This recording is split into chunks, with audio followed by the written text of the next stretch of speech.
How did that get in your head? Hey man, it just is what it is, man. It just is what it is, man. Time, time. Hmm. Sometimes it is what it is, man.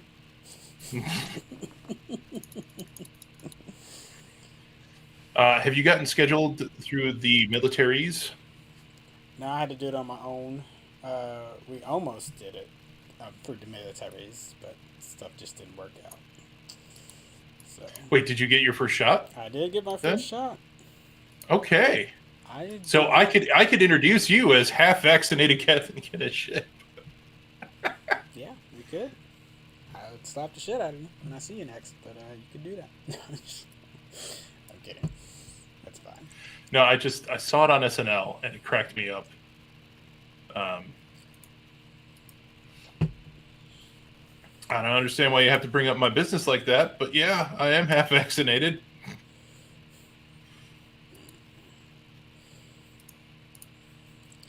Well, howdy, folks. If you're joining us, we are definitely an hour late. Uh, I'll explain why in a moment after I close my door.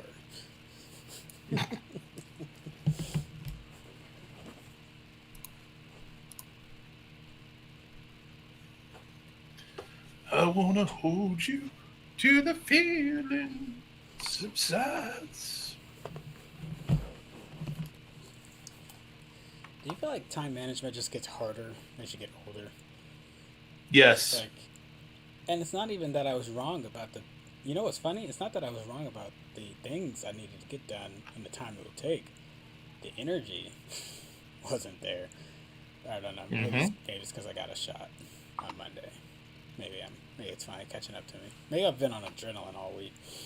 Just, Yeah, I mean, I started a new job and then got my COVID vaccination. I'm pulling in almost 9 hour days right now, so my energy level is low, mm, even with my tracksuit and fedora.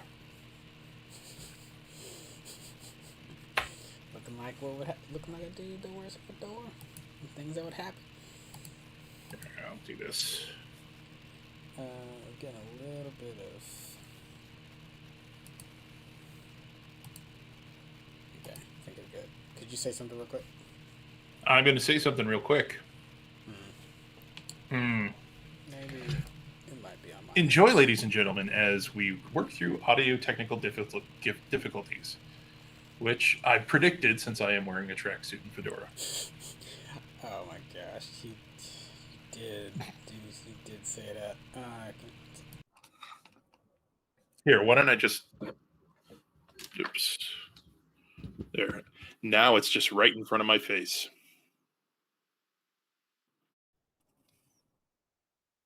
All right, speak again.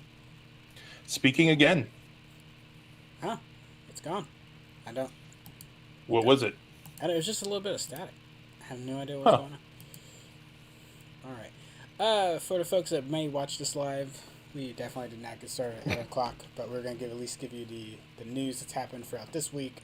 I still am gonna record the video sometime tomorrow about what happened last week, and we won't have time to get to Whedon, but I'll see if I can get that done throughout the weekend. I've been compiling sources from Taryn, who's been diligently researching for us, so she'll hopefully have a comprehensive video on that very soon.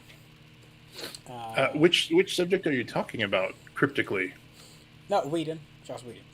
Yes. So just kind of give a, if you don't understand what's been happening, let's go back through the dates, get that all together, and then lay it all out. We did say just because it's been a crazy week and I'm still on the road traveling and stuff. I'm not going to do Super Blurred Variety Hour.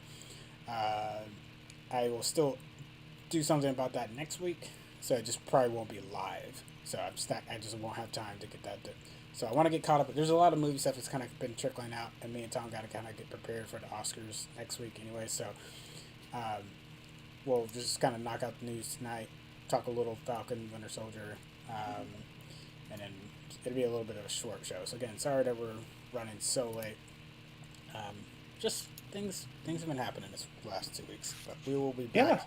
We'll be back to normal-ish by next week. A lot of drama. A lot of drama. All And right. What? and my giant jug of water. It's I, important to hydrate, kids. but beer is 96% water. So Yes. remember that, kids. Water's just like beer. Yes, and sometimes if you're in a foreign country and you're not 100% sure, uh, Yeah, that's unfortunately true. All right. We talked about this on Monday. Godzilla vs. King Kong has made over 300 million worldwide, and those are numbers we didn't think we'd see. And I'm not. I don't want to say that it's. I jokingly said that it's saving the movie theater industry, but right now it is. It's helped overseas quite a bit. Um, we'll have to see what happens after this next weekend, because that was over the past weekend. So we got to see what happens this next weekend. And I know Mortal Kombat's getting ready to release as well, so that's probably will cut into that a bit. But with those being the only two big options in town, I think they'll be all right. they're definitely saving Warner Brother. By the way, I'm getting feedback on my audio. I'm on the speaker, am I? You're good on the stream though. Not that's coming. Okay. From. Yeah. Good. It's pretty interesting. And who would have thought that a kaiju movie would take over Tenet? It's so easily. Yeah. I mean, I guess okay. I'm not that surprised though, because let's be honest. The top grossing Nolan movies are Dark Knight trilogy, and Inception. Mm-hmm. It's not that the other ones don't do well. He does when he puts a movie out, he makes money. So that's why Warner Brothers was willing to do that. That's why Paramount. People forget this when you watch when you watch Interstellar, and you're like, yes. Why is there a Paramount logo coming up on it? Because he had negotiated to shoot that movie with them for a bit, and them and Warner Brothers and Sin Copy, Legendary all got into like this thing of like, all right, there's enough of them to go around for all of us. So he definitely still makes some money. But when I think about the hits, as far as like the actual like bona fide runaways, it's been those three Batman movies and Inception. So to me, I'm like, yeah, it'd make money, but I'm surprised Tenet would do that well. And then now in the middle of a pandemic, and on top of Nolan maybe losing his touch, which is something people don't want to talk about. I said it. You know, some people can't have the longevity of Scorsese.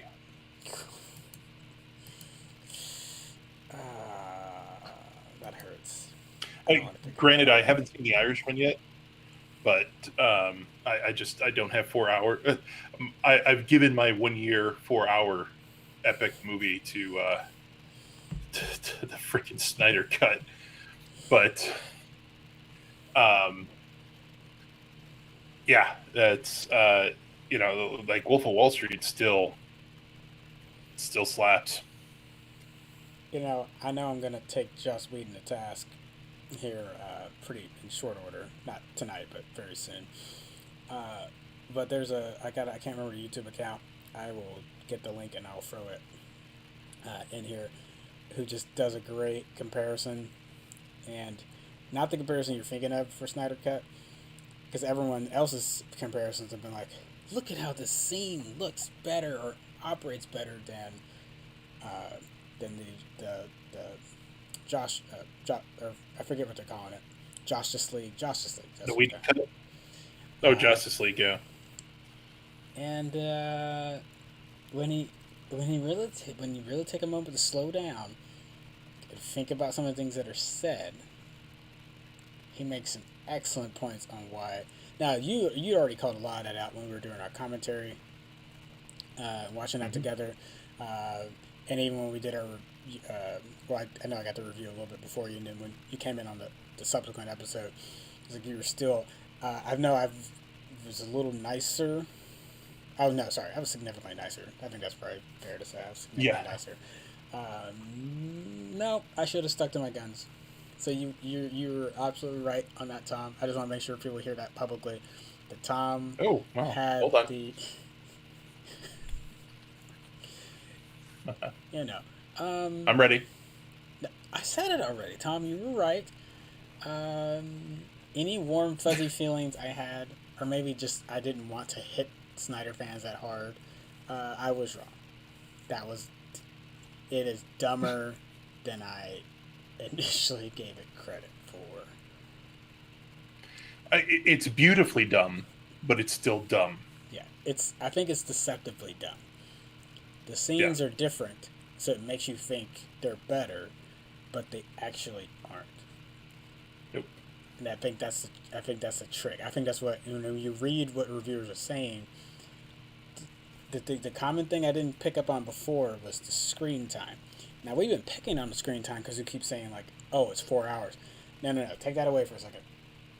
Mm-hmm. What people are saying is, oh, Cyborg's actually in this movie, so he got railroaded and that's true. Yeah. That's true. But that doesn't mean that him being in the movie more actually made any more sense. Like when people say like, "Oh, he's the emotional core of the movie," you're not wrong. He is, Yeah. but that's still. But he's the emotional core of a bad movie. I mean, I'm glad. I'm glad Cyborg got to be the emotional core. I just wish it was a better movie for him.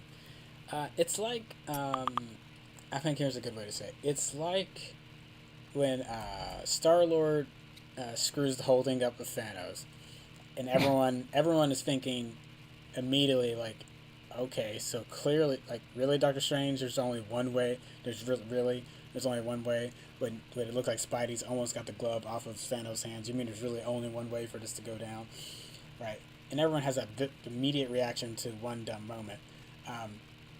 It's that the entire way through. You're just not.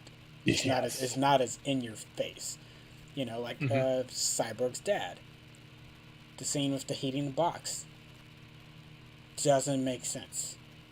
Nope. None of that sequence. They try to make it like, oh, he heated the cube so you can find. No. It doesn't make sense at all.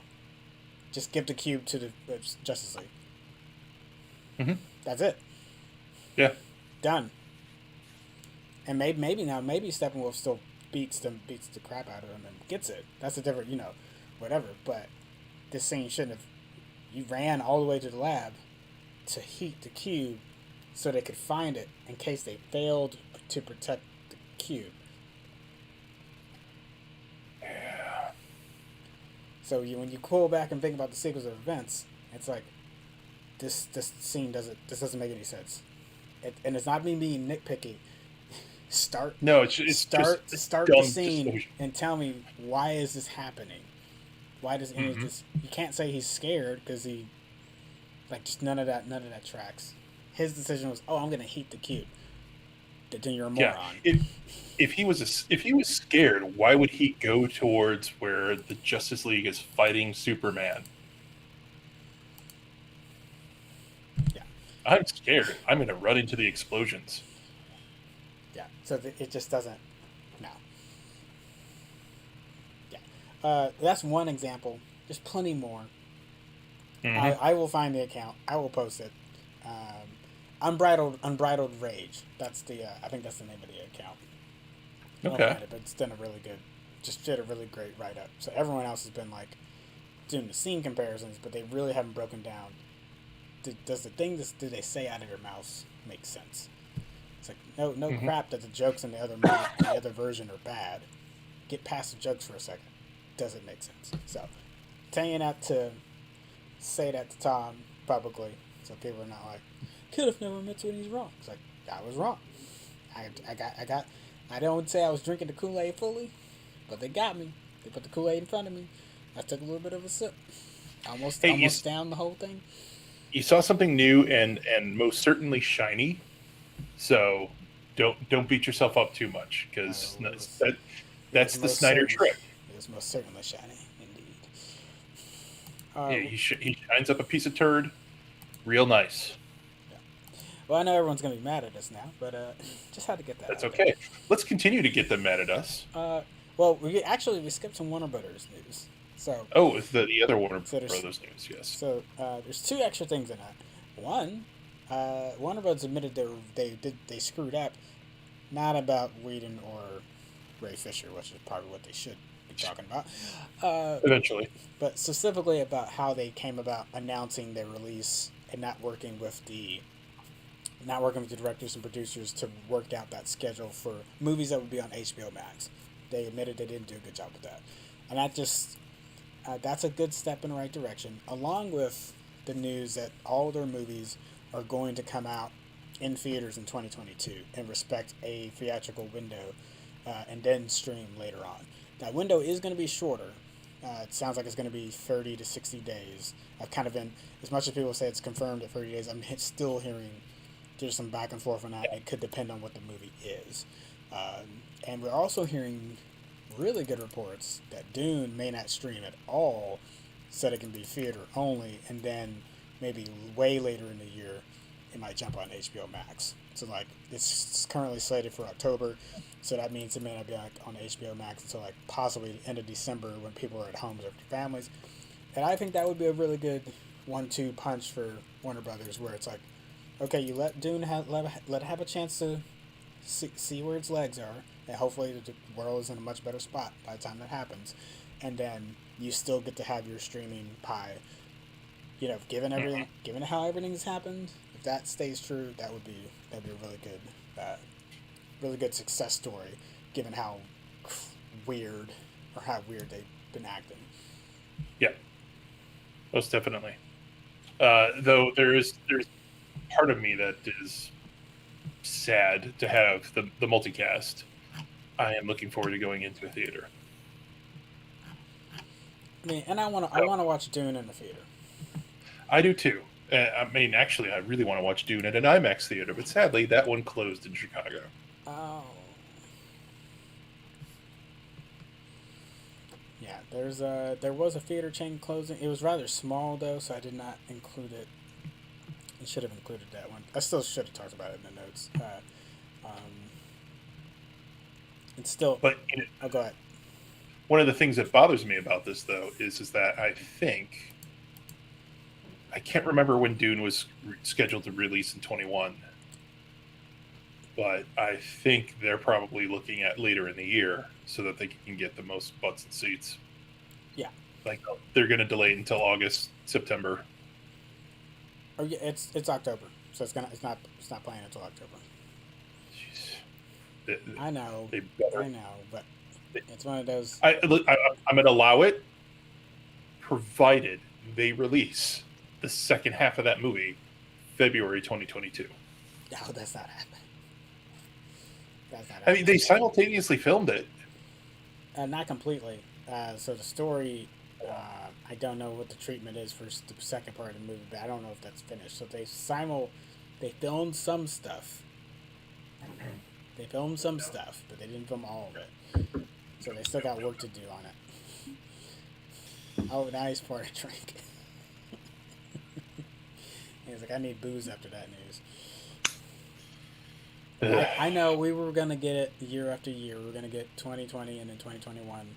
We'd have what arguably has been called, or what people are tentatively calling probably the best Dune series aside from the miniseries.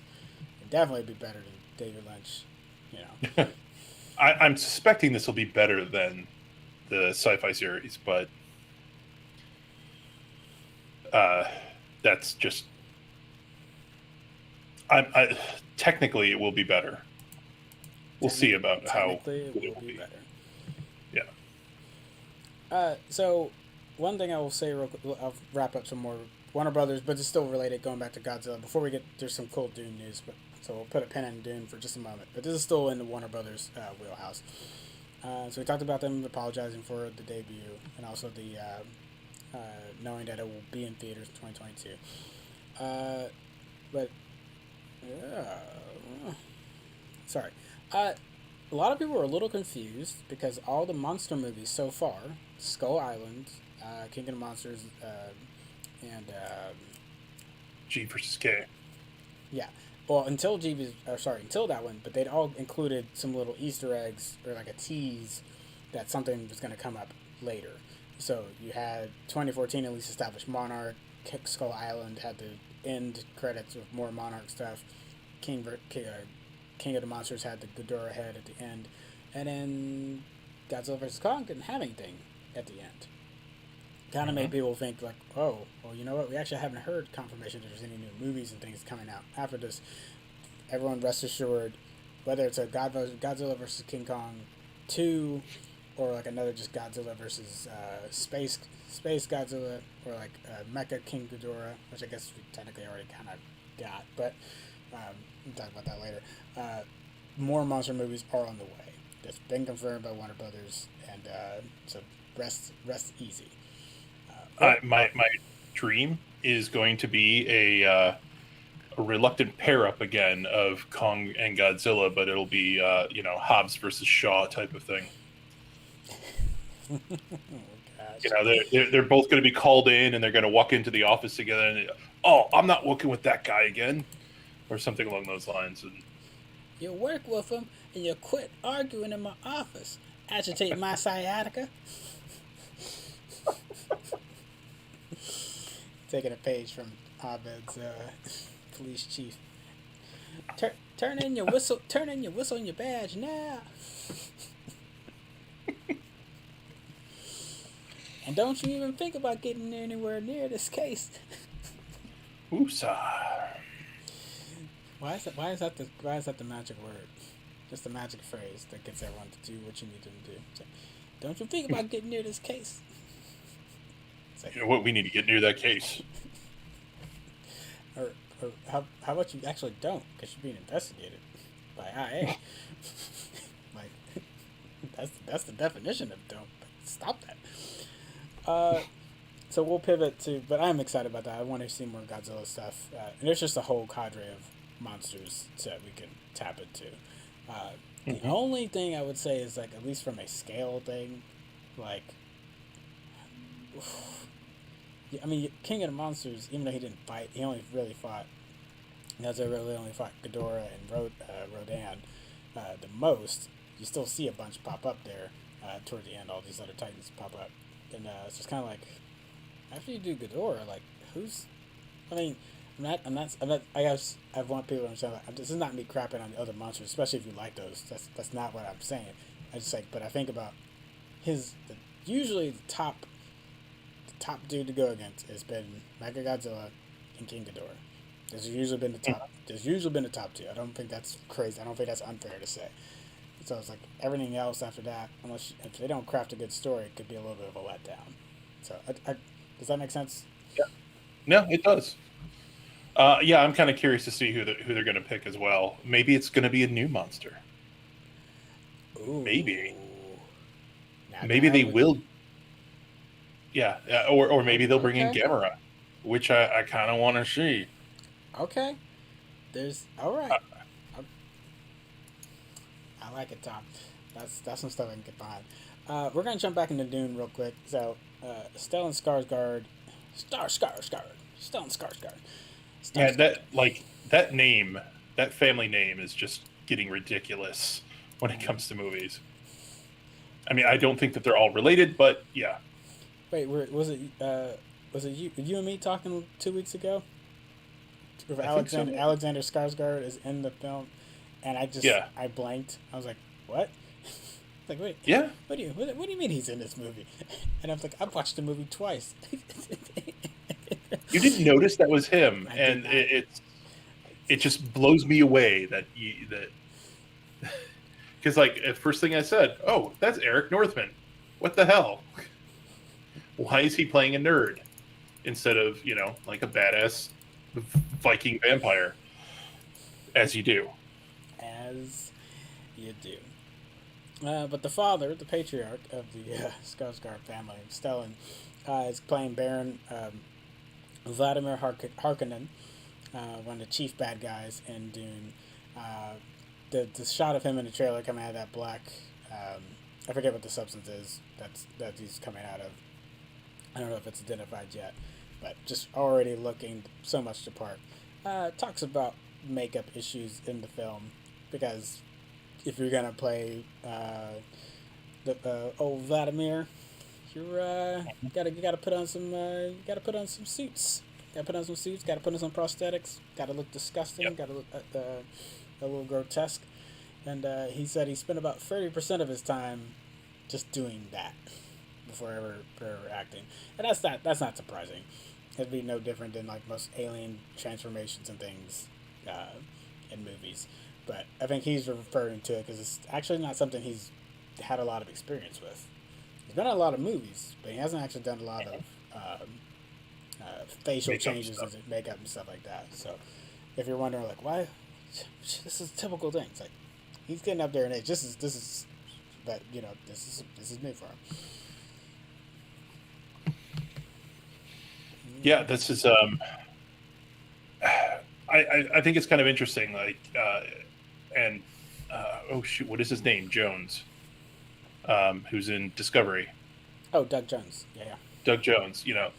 You have to have appreciation for people who almost seem to prefer to do prosthetic work, like Doug. I'm trying to think of other actors that usually do prosthetic transformations, but Doug is the one that comes to mind right now. And how much extra time that they have to put in, or even something as simple as Brent Spiner having he always had to come in an hour early for makeup. Yeah. Him and Worf.